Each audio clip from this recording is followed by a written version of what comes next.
How I rebuilt my life, step 1. Hi, if you're new here, I'm Lee. I'm a single mum of a 6-year-old and a 3-year-old, and I became a single mum at 38 weeks pregnant with my 3-year-old after my partner of 10 years told me he didn't love me anymore, didn't want to be a family. I've had a few people ask for me to explain how I built my life back, or how I regained the life that I want to live, and quite frankly the life that me and my girls deserve.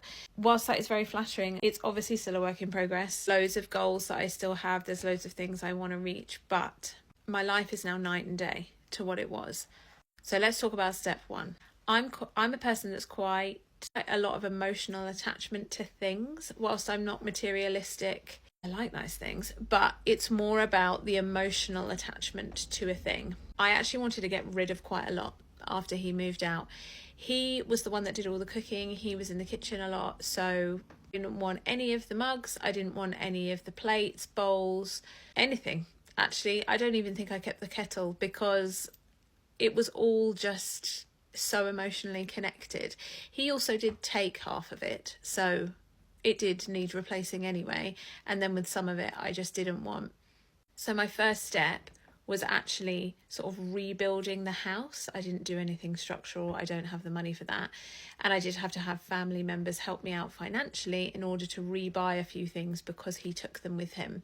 I would love to have a new kitchen, bathroom. I desperately need some of the floors replaced in my house. Nothing like that. All just throw pillows or blankets, all new bedding.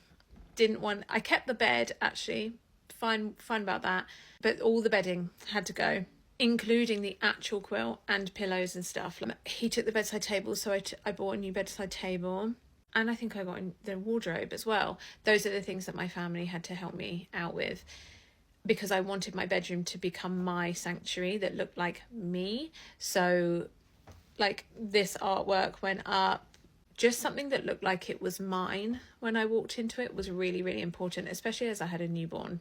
You know, your whole house gets taken over with baby stuff. I also had a 2-year-old, so there was like loads of toys and stuff everywhere. But the bedroom in particular, I wanted it to feel like my safe space. Over time, I also started to realise that beforehand, I had like craved a white house, which I know is crazy with kids, but I wanted all the walls to be crisp white, for everything to just feel calm and peaceful. I then realised after like a short period, probably like 6 months or so, that I actually didn't need the house to be white. There could be some joy in it.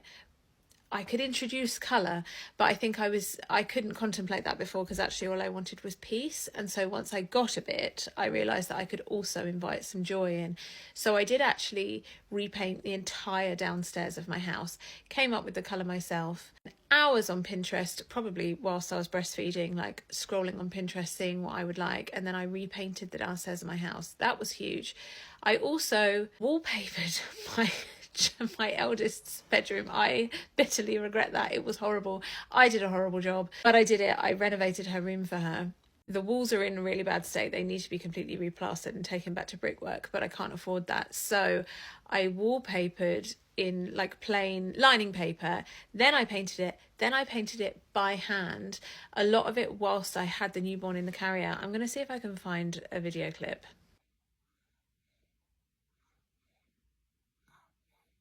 It's still there now. It needs to be redone. I also repainted the toilet upstairs. Really fun, like pink walls and like fun artwork on the walls.